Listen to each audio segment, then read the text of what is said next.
Isang araw sa gilid ng isang lawa, may naninirahang pagong. Mabagal man siyang kumilos, matyaga, at mahinahon siya sa lahat ng kanyang ginagawa. Ang kanyang bahay ay ang matibay niyang baluti na lagi niyang daladala, kaya kahit anong bagyo o panganib, ligtas siya. Isang araw, habang si Pagong ay naglalakad sa gilid ng lawa, dumating si Bubuyog na mabilis at makulit. Sa kanyang maliit na katawan at mabibilis na pakpak, kayang-kaya niyang lumipad sa kahit saan.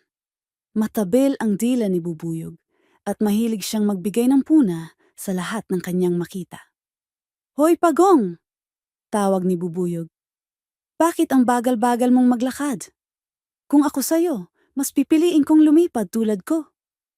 Sa sobrang bilis ko, nakakakita ako ng maraming magagandang tanawin at hindi na ako nagpapakapagod sa paghakbang. Ngumiti lang si Pagong. Oo, mabilis ka nga, sagot niya. Pero sa kabila ng iyong bilis, may natutunan pa ako mula sa'yo? Ako, kahit mabagal, sigurado ako sa bawat hakbang. Hindi man ako kasing bilis mo. Alam ko kung saan ako pupunta. Ngunit hindi tumigil si Bubuyog sa pangungutya. Hindi mo naiintindihan, Pagong. Hindi mahalaga kung saan ka pupunta.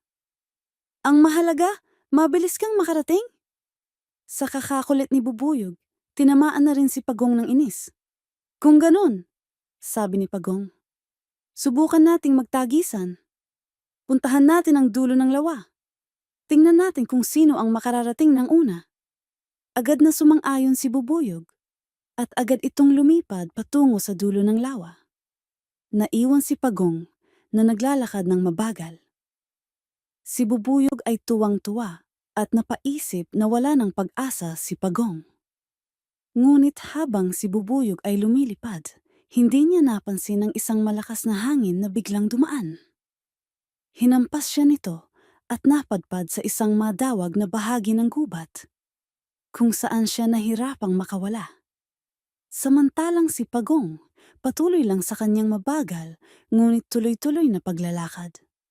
Matapos ang ilang oras, narating ni Pagong ang dulo ng lawa, at doon niya nakita si Bubuyog na pawis at hapong-hapo sa kanyang pagkakawala. Nang makita siya ni Bubuyog, nahiya ito sa kanyang sarili.